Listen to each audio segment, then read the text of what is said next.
Alrighty. So, we're here today to discuss regarding MMT, the future of the left, and possibly some other things. So, how is your day going so far, Andreas?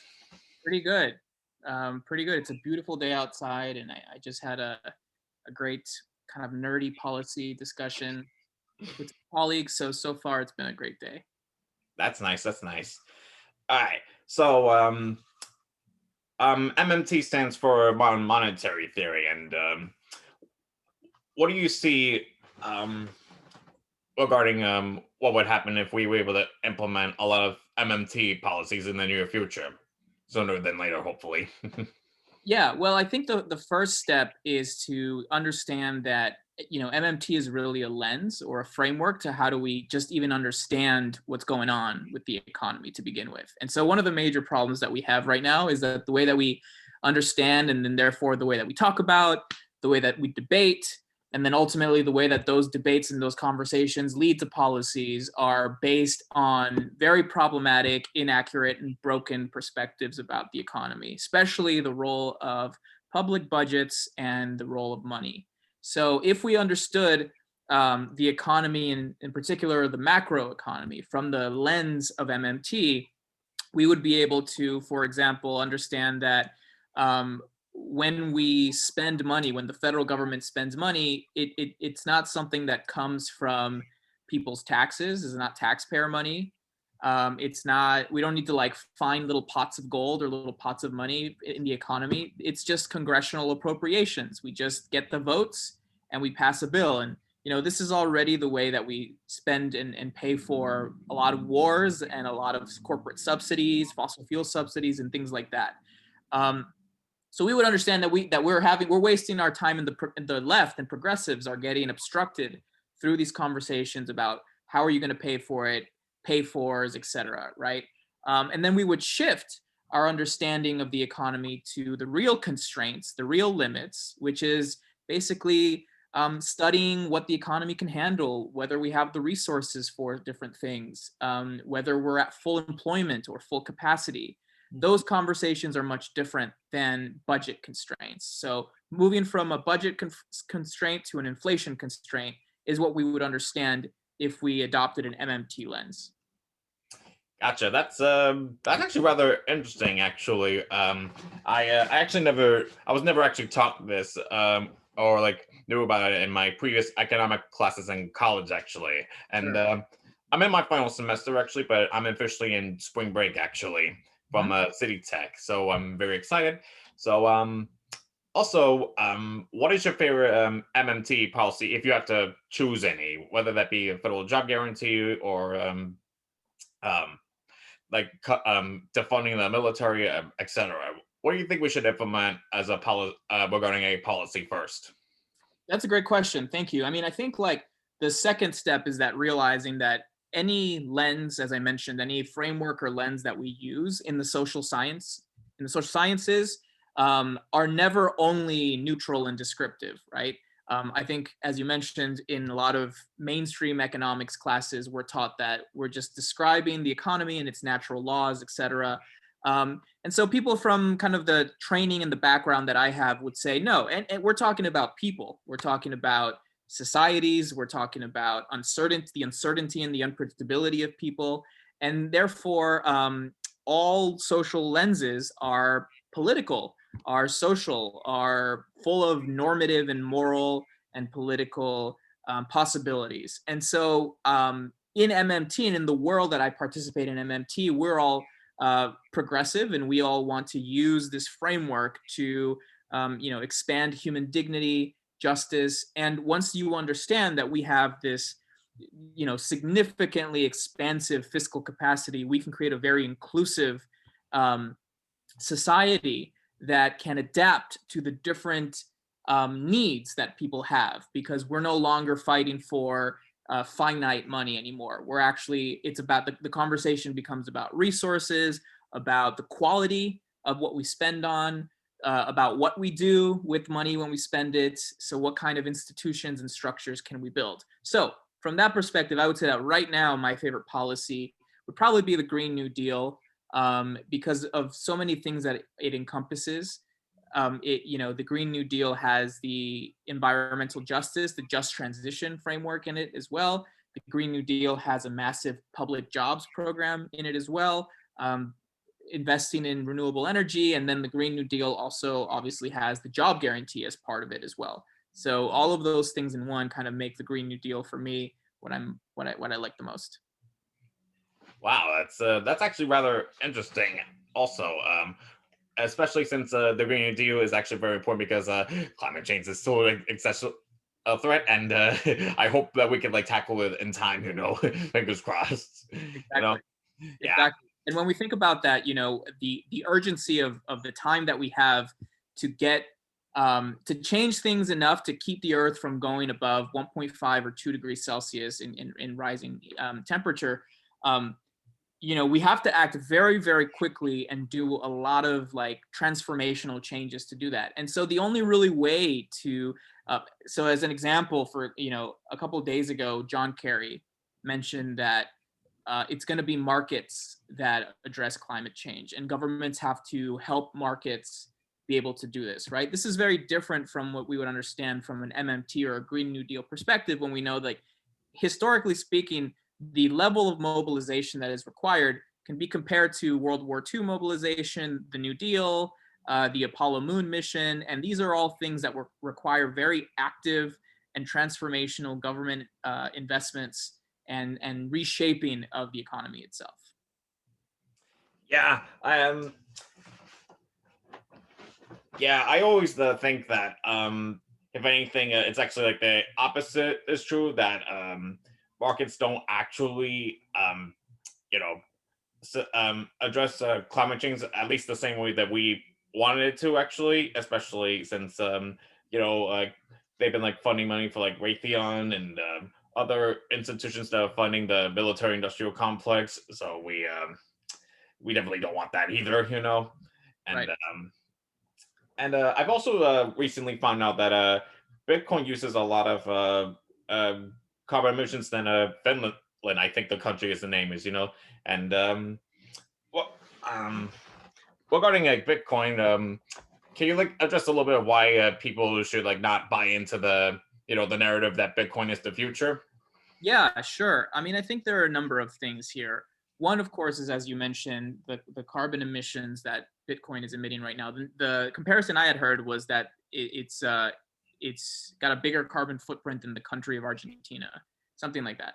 But regardless, that's a problem. I think another big problem is the kind of libertarian political movement behind Bitcoin that has a certain kind of ideology about what the value of money is, that I think can be very toxic and very destructive to efforts to create a more just and inclusive society, because it's a kind of movement that fetishizes scarcity. So they will often say that because Bitcoin is scarce, then therefore it has a lot of value, and this kind of naturalizes competition and trade as the fundamental unit of economic life.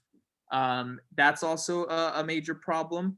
Of course, we see that in the Bitcoin movement, it's a movement that's incredibly homogenous in terms of like cultural and social power.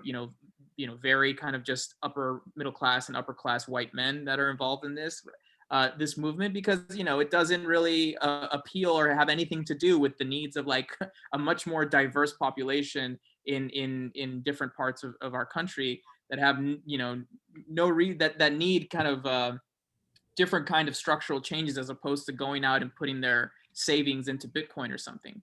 So I would also say that it's a mistake to, because of what I just mentioned, it's a mistake to therefore view Bitcoin as a currency itself. I think what we've seen is that it's a very volatile asset.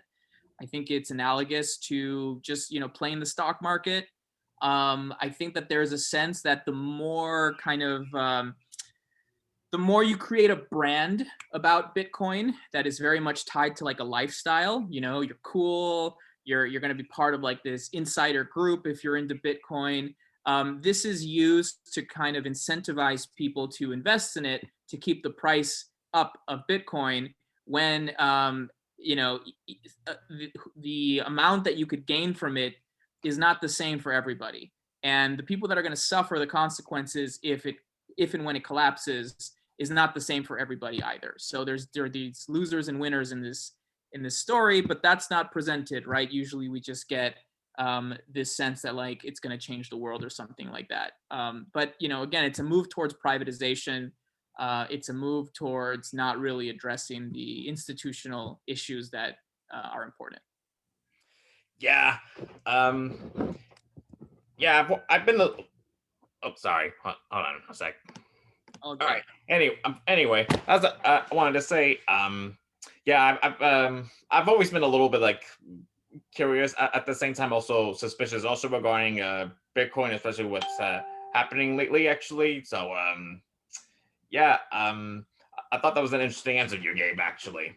And speaking of libertarian framework, we need to stop intriguing no matter what. And I believe, I think it was in a year ago when he was still running for president. He was on Dave Rubin's show, actually, and that he said that he admitted it, that his UBI plan would cut like social services, actually. And then Diane Morales also had like I think it was called a guaranteed income, if I'm not mistaken, actually. So why should well, I guess what I wanted to ask is, should um, do MMT support like not cutting, but like rather expanding social services as well as some sort of guaranteed income, if you know what I mean?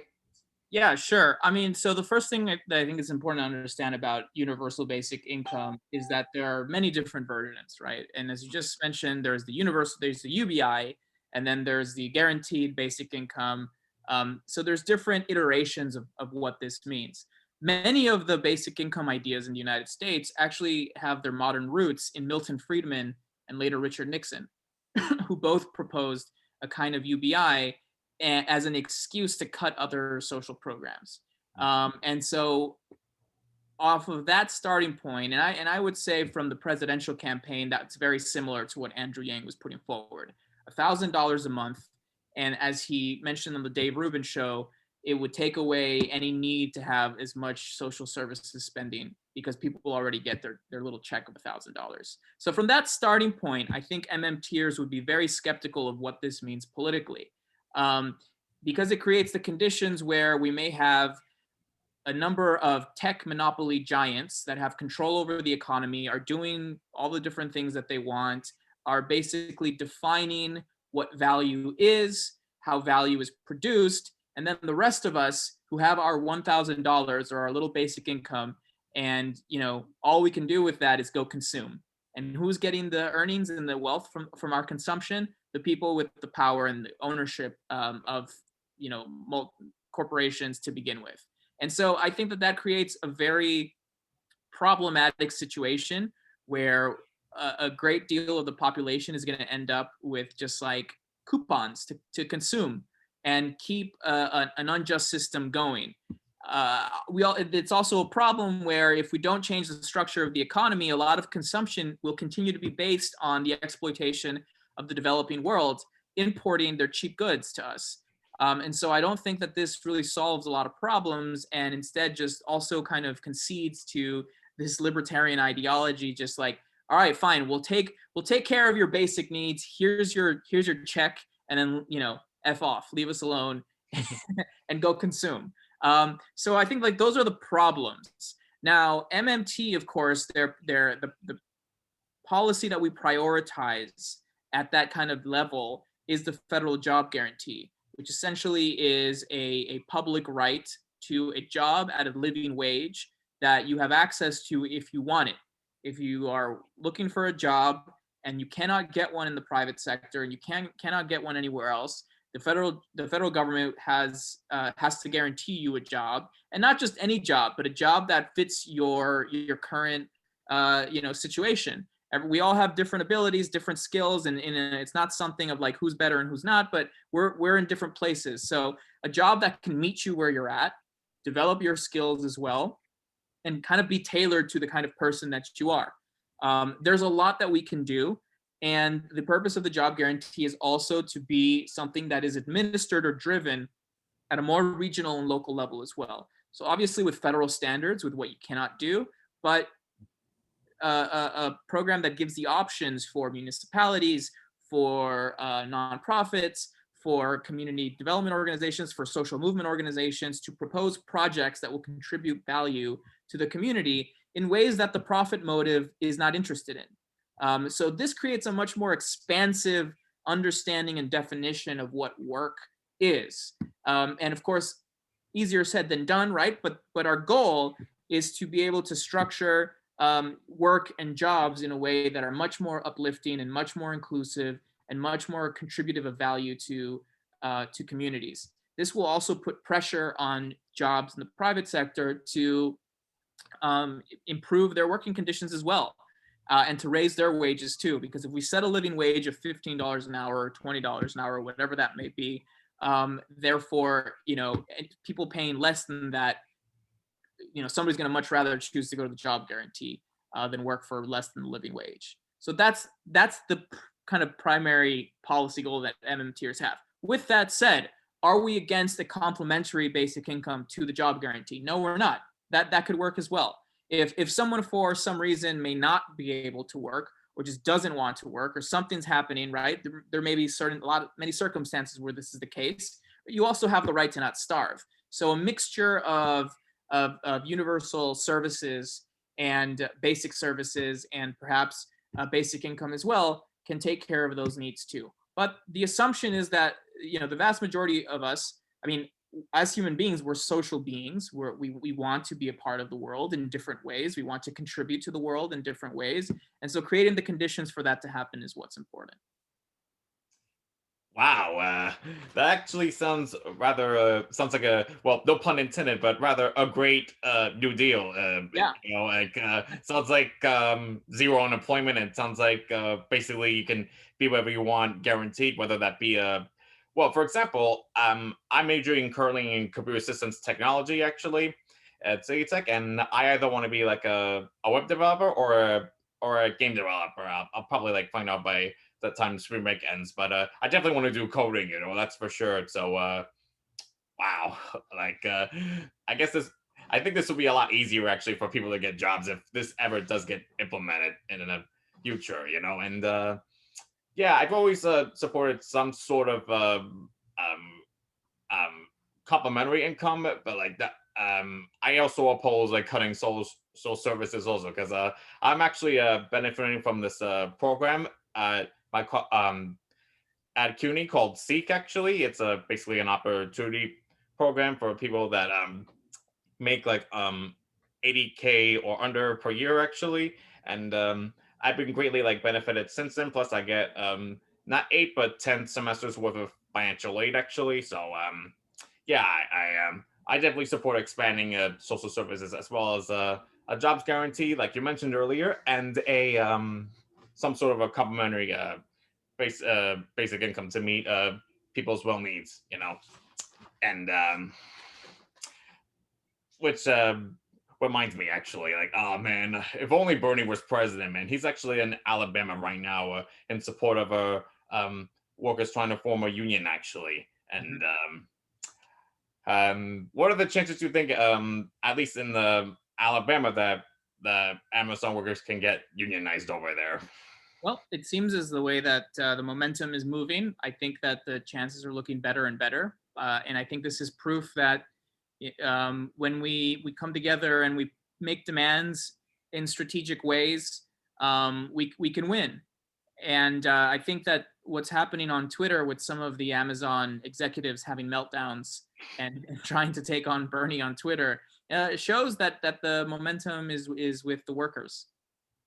Yeah, definitely. Like, especially Chris Miles, who actually like spoke out regarding Amazon actually, and yeah, and also fun fact, my mom's a well, former union member actually, but now she got promoted in her job when in Manhattan Legal Services. She's an immigration lawyer too, by the way. So if you guys like, I don't know, need any help, just contact me in Yeah. any way. And speaking of which, would you like to share a little bit of your story of why you left Colombia? Sure. Well, I was born in Bogota, Colombia, and around the time that maybe I was 2 years old, my father first made a decision to come here to the United States. He came by himself at first, and my mom and I stayed in Colombia. And my father was a doctor in Colombia.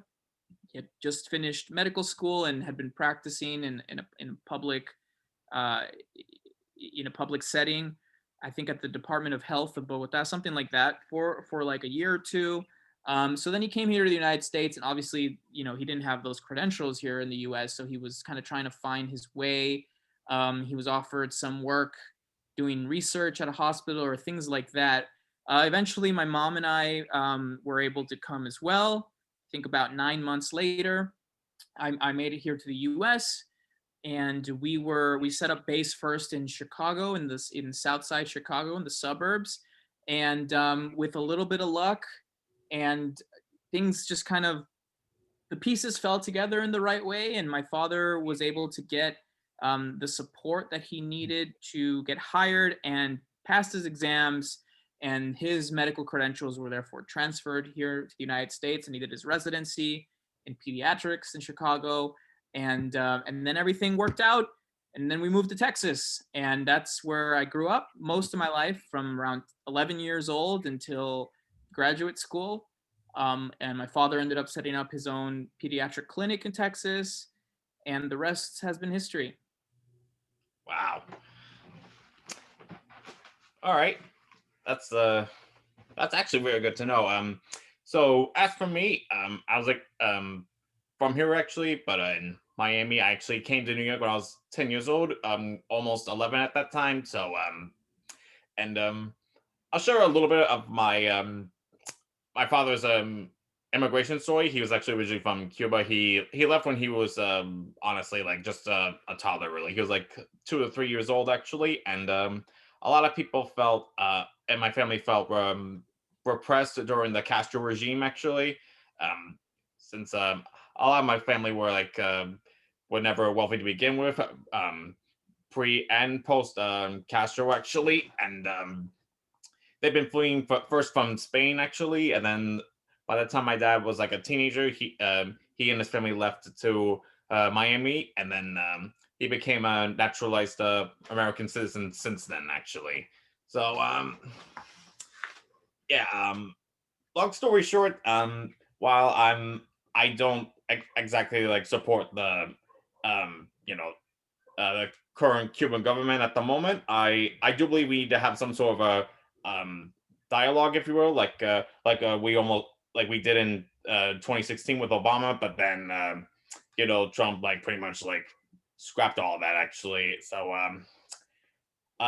fingers crossed that Biden like reverses most of Trump's horrible policies, and I actually still have family in Cuba at the moment, so I definitely want to visit over there sometime, and see what it's like, and yeah, and I'll definitely let you know how I think of it, and Yeah, please do. A lot of nuances there, mhm.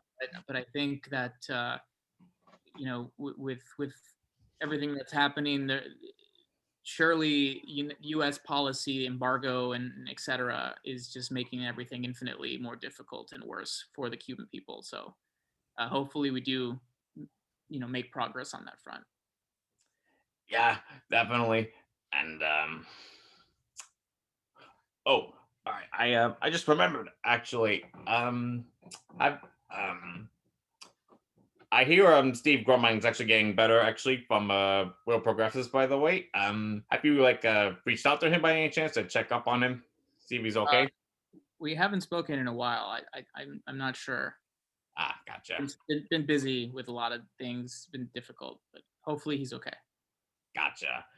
I was just curious. That's all. I saw him recently through Status Quo. Actually, he was like giving an interview regarding the quote unquote American Rescue Plan, even though it's not exactly like the. I mean, it's not as bad as like the previous one, but like still, like I feel like we could have done so much more with it, especially like the $15 minimum wage and being implemented, which is, by the way, not a livable wage, but a compromise, And what do you think is a livable wage, by the way, 15 or 30? For me, I would say 30, but that's just me. Um, that's a great question. I'd really have to look more specifics on the data. I feel most comfortable around 25, 2025, but I surely wouldn't throw away 30 either. I think it's just a matter of looking you know, at what like U.S. productivity is and where is the best place to kind of draw that line. But no, I mean absolutely. I think 15 is not enough, and it's unfortunate that that's the situation we're in, where we're still fighting for 15. I think it might make better sense for us to be fighting for 25 and compromise on something like 20 or 15 rather than fight for 15 and always having to like compromise below that. So Yeah, definitely. Especially given the fact that we still have a parliamentarian, and yeah, you know exactly what happened there. What happened with the um, 50 tall minimum wage getting killed, and not to mention Kirsten Sinema like gracefully voted against it, and I thought that was disgusting, to be honest with you, and yeah, you get the idea. yeah. Anyway, so I saw recently that Nevada Democratic Party actually got taken over by like a lot of the Bernie people and a lot of people from DSA actually. So do you think we can find a way to um, have an influence as well on basically most of the country, not just in the state of Nevada, perhaps? Yeah, I think we can. I think we have to keep organizing, keep working at the local level. I think it's really important to understand that it's not an either or between local and federal politics. It's not an either or between elections and other forms of organizing. It all should be, in my opinion, seen as part of a strategic agenda to, surely but steadily continue to win power and also change paradigms, change dominant cultural expectations, change the discourse. All of those things, I think, work together to produce the kind of social reality that we currently have, and also do the kind of self-reflecting work as a movement, as a progressive left movement, democratic left movement, to see where there are elements of toxicity in our own politics and improve and adapt and continue to do that. Yeah, definitely. And oh, so I've recently been involved in taxing the rich campaign, actually called Invest in Our New York. So I wanted to ask a little bit about what are your thoughts regarding taxing the rich, and should MMT advocates be in favor of that also, or Mhm. I'm curious actually. What are your Yeah, thoughts on that? yeah, sure. The initiatives at the state level, or specifically at New York State, to tax the rich, I think it's a great plan. I think there is a lot of things that can be accomplished through a wealth tax at the state level, just because of just the obscene concentration of wealth and power that exists in New York State, and especially in New York City, that could bring a lot of good things. Everybody that I know in the MMT world is also in favor of these kinds of things too. Now, when we're thinking about federal politics, that's where the left should learn to be a bit more strategic and think a little bit more nuanced about taxes. Now, the big thing that MMT brings up all the time is to decouple taxation from spending, because we believe that that's a political dead end. To think that, and it's just not helpful to think that the reason we're going to tax the rich, federally, is so that we can spend on programs that we want. The problem with that, and even the limits of relying on state tax policy to fund things, is that it means that you ultimately have to keep those people rich to continue redistributing wealth on other things. And that means that a lot of the programs that we value and that we want to create are going to be funded by people that we don't want to have as much power as they do. And I think that that creates like a very contracted and problematic situation where even like discursively, it ends up kind of conceding that they're the people that are financing us. So we depend on them to, and their tax money to finance us.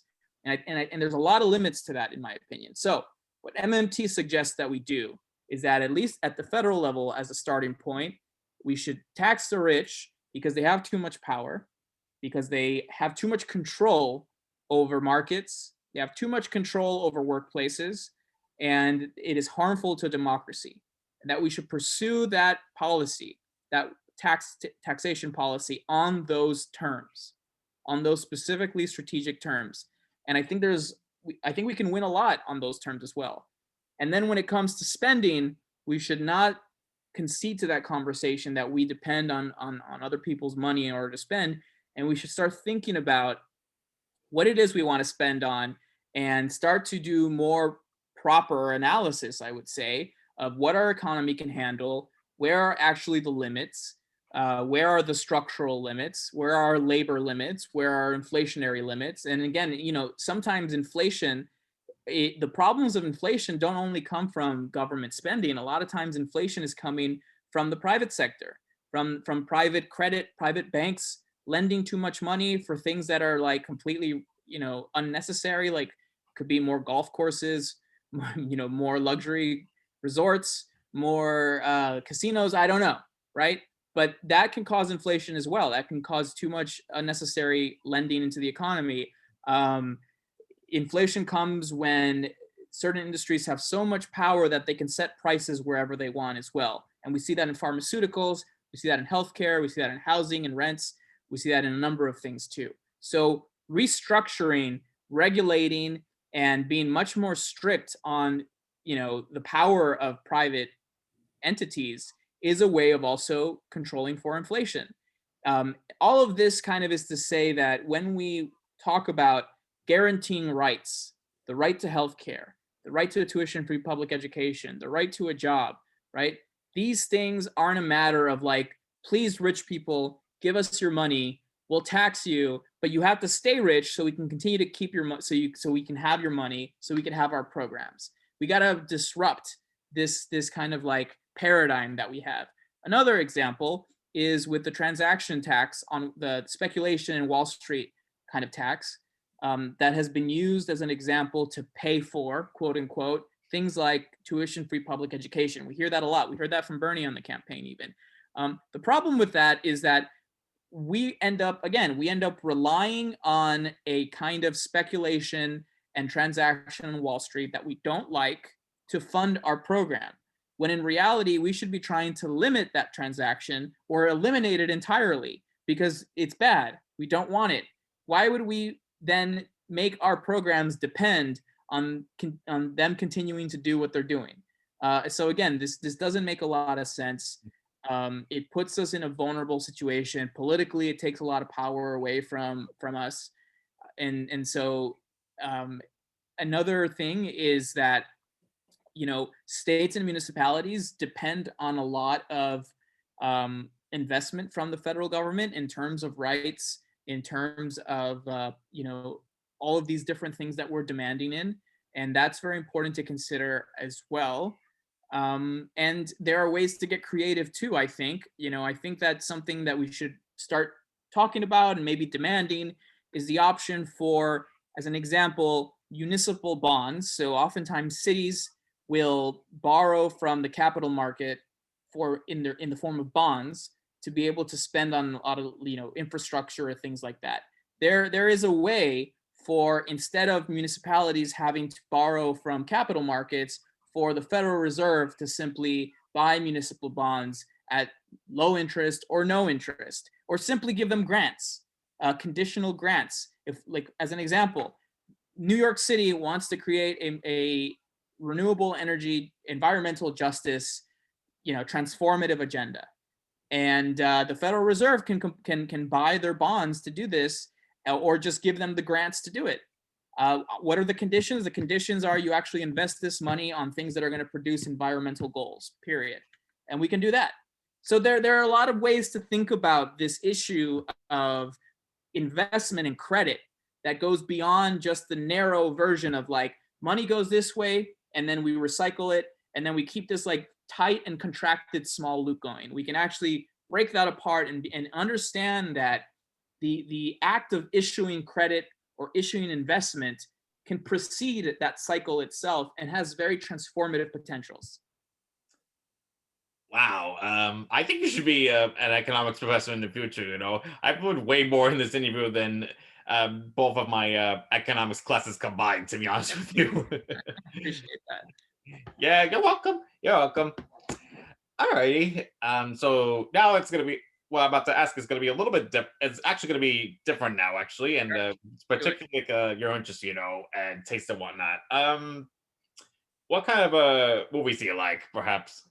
Movies. Yeah.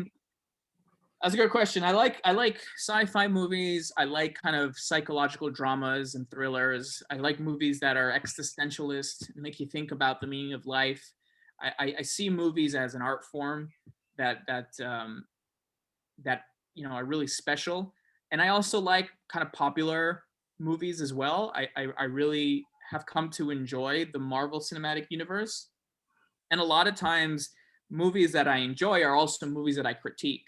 And so, there are things, as an example, in Marvel that, I find problematic or I critique, but nonetheless, I deeply enjoy the movie itself. And so I think like this is kind of an interesting process of discovering and deconstructing the way popular movies are a reflection of things about our culture that is still limiting us to narrow things or option or kind of like are limiting our imaginations for what's politically possible and reinforcing things that I think we should challenge. But nonetheless, I think they're awesome. And so like this is that's how I kind of approach movies. So yeah, I'd say everything from indie movies, existentialist films to kind of popular Marvel movies too. Wow. Speaking of Marvel slash superhero stuff, have you seen um Wonder Vision recently? Yes, Ah, nice. What about I haven't seen the second episode yet, but I've seen the first episode of Falcon and Winter Soldier. Have you also seen that? I have, and there are some interesting MMT related elements to those first two episodes. Gotcha. And well, I know it's not Marvel, but it's actually DC. Actually, have you recently saw the newer Justice League film that came out on HBO Max? I did. Ah, nice. What you think? Tell me. I think it was definitely much better than the theatrical release. So I think it was good. I still think that it's a little bit DC still a little bit all over the place, and they haven't been able to bring the characters to life in a way that Marvel has. I don't like the way Zack Snyder writes Batman. I like the way that Cyborg was written. I don't know if I like Gal Gadot as Wonder Woman. Um, yeah, that's where I'm at with that. I like Man of Steel, and I know that's controversial, but I Oh, like Steel. hey, that's not. I in my book, that's not controversial at all. I actually really enjoyed it since it first came out, actually. Okay. But I probably have to see a little bit more viewings. But so far, I think out of the well, not DC film, but the out of the DCEU, I think this newer Justice League film came out as actually like my favorite so far, actually. And obviously, we'll see what happens with the Flash movie. I'm hearing that Michael Keaton may or may not appear because of COVID, but we'll see. Though we'll probably find out in a few weeks before shooting starts. So we'll Yeah, see. it's very very interesting. I mean, one of the kind of most important thinkers in the MMT world, named Scott Ferguson. He's a professor of aesthetics and humanities, so he's not an economist. He's a social theorist. But Mhm. um, he talks about MMT from this kind of perspective of aesthetics and film in particular. So his book, which I recommend you or any of your viewers to check out, which is called Declarations of Dependence, Scott Ferguson. He talks about kind of the history of cinema and the modern blockbuster as being an experience that is very much grounded in like gravitational physics, Newtonian physics. So, explosions and fighting and things are moving everywhere and like all of that kind of immersive experience that we have when we watch the Marvel movies, for Scott, is kind of a reinforcement that the culture as it exists today is very much grounded in a reality that doubles down on our social world being simply an extension of physics itself, and art itself is also just an extent of like sensuous direct physics. And he critiques this by saying like we're missing out on the main insight of MMT, which is that like reality is constructed not by our direct physical experiences, but oftentimes like money has nothing. Money is not gold. Money is not a physical thing. Money is like the way that we make connections at a distance. Somebody in DC at the Federal Reserve is going to type in numbers that gave me my $1,400 check, right? That kind of abstraction, that kind of negotiating, that kind of world building happens in different kinds of ways. And so his critique is like blockbusters and a lot of the modern cinema have become just about like the immediate physical Newtonian and gravitational world that kind of like confuses us and makes us think that that's all that exists and that other forms of abstraction are not there. So anyways, I think that's pretty cool. Wow. Yeah, I'll definitely like check out that book sometime probably after graduation actually, and I'll definitely let you know what I think of that. Cool, yeah. And what's your favorite superhero, by the way, if you were to pick?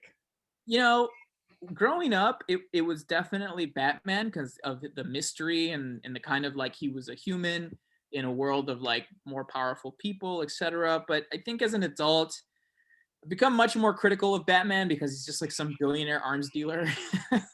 And like, we wouldn't need a Batman if we really had a better society. So, I like Spider-Man. Um,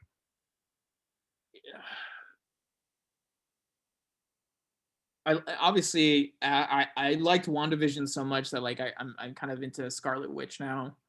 I think Doctor Strange is really cool. Yeah, Nice. we'll figure it out. Gotcha. As for Marvel, for me, I would say Black Panther, then Spider-Man, then uh,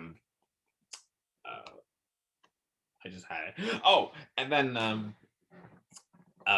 Peter Quill from Guardians, actually, also. Sure. And as for DC, I like Flash, I like Wonder Woman. I mean, I still like Batman, even though I critique him also from time to time. I'm actually more of a Joker fan. Like, I still love the World of Gotham, but Joker is like my favorite and my favorite DC villain and my favorite character in the Batman's Gotham verse, if you will. Gotcha. Yeah, and speaking of which, what do you think of Joker? Also, the one that came out in 2019. That's a loaded question. I thought the movie was good. I enjoyed the movie. I saw it twice. I think it was interesting to see the differences in people's reaction to it. I think it speaks to the problems that we're experiencing as a society, the kind of alienation that people feel. I think it speaks to the epidemic in mental health and the lack of care and the lack of support that people are receiving for this, in addition to the way that our country and society is contributing to mental health problems. And I think it speaks to maybe like a broader crisis in masculinity that young men are experiencing as well, and making sense of their identity, given a history of like associations with masculinity, with like violence and with aggression and with not having kind of like an emotional intelligence. And so all of these things um, are creating different reads. And, we saw some articles and things like that on people that had a very alt-right reading of Joker. So I think that's interesting. seeing kind of Joker as like an alt-right hero in a way. That wasn't my reading, but I think it's just interesting that we're still kind of stuck in that world, and that's the interpretation that a lot of people had of the Joker. But it also kind of speaks to the problem that we're seeing a lot of cynicism right now, even on the left, even from people that were in the Bernie movement. I mean, in my opinion, like a lot of force the vote, a lot of some of these pundits on the media. There are pundits on the media that were at first part of the Bernie movement and have now created alliances with the far right. Um, I can think of a few people on like Facebook and things like that who have shows who now like are taking this like hard right turn, but they still call themselves progressives. And I'm sure you know what I'm talking about. I mean, this is all kind of symptomatic of like an analogous version of like the Joker movie and the direction that the Joker takes themselves. I mean, you have all these people who are like doubling down on cynicism and on just contrarianism and just being mad and contrarian for its own sake, no strategy, and trying to be as destructive and nihilistic as possible. I mean, this is the Joker, right? And then kind of saying that like they're the left and claiming that like everybody's a sellout. It's just kind of having a very flat generalizable critique of everything, and then making money on their Patreon or whatever. This is a problem, and I think the Joker is symptomatic of like what we're experiencing with that. Hmm. Wow, I never really thought of that like that, to be honest with you. But that's that's a interesting point of view you gave, actually. And another thing, are you like a some way, shape, or form a gamer? Like, for example, you have a PS4 or etc. I'm not, but I would like to be more of one. Because I really enjoyed games when I was younger. I just haven't had the time, so I think I'm gonna probably buy either a Switch or a PS4 in the near future. Oh, nice. I was thinking of getting myself a Switch too, sometime actually, and I already have a PS4 actually. So I play like stuff like Injustice, for example, and the newer Spider-Man games also, which are Gotcha, both really good. And gotcha. yeah, In my opinion, Zelda Ocarina of Time is the greatest game of all time. I have it on my 2DS, but I haven't gone very far in it, and I like to beat it first before I give him a proper opinion on it right now. Okay. Yeah, and oh, that reminds me. If there, well, let's say Justice League 2 ever does happen, would you want to see Superman become the bad guy? Sure. Yeah, me too. I want to see evil Superman. I want that Injustice storyline play out in a film someday. Yeah. But we'll see. I hear Restore the Snyderverse has been trending a lot on Twitter. So if we can have the Snyder Cut be released, I think it's very possible that somehow, shape, or form we could get the Snyderverse storyline to continue on HBO Max. But fingers crossed. We'll see. We'll see. Great. Yeah. Yeah. Um. Alrighty. I actually have to get going because I got a lot of homework to do before I start relaxing for a bit. And where can people find you on social media? Yeah. Add me on Twitter at Andres in theory. Andres in theory. Theory. Instagram as well. Gotcha. And people can find me on Instagram at Richard Guerra 96, on Twitter Rich Tour, and on Facebook Rich Guerra.